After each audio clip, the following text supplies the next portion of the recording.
Good day everyone, I'm Kirby Suarez from the SBA HR2I, and today I'm going to introduce the product of Navotas, which is called patis or fish sauce.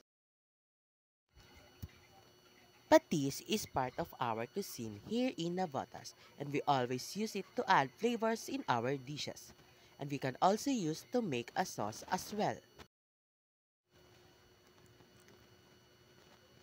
How to make a patis? There are only two ingredients. The first one called fermented fish, and you can use sardines or anchovies. And the second one is salt.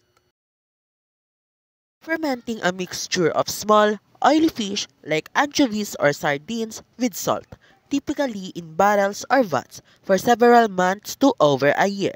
The fish breaks down, releasing a protein-rich liquid, which is then drained off. The resulting liquid is the fish sauce, or called patis, which is a clear, amber-colored condiment used in Filipino cuisine to add a salty, umami flavor to dishes. How it benefit to the city of Navotas. As you know, we are promoting not the only products, it also promotes our city as well. A product can help a city by contributing to economic growth, environmental sustainability, improve quality of life, and enhance urban efficiency. And that's all. Thank you for listening, and I hope you enjoy my video. Bye!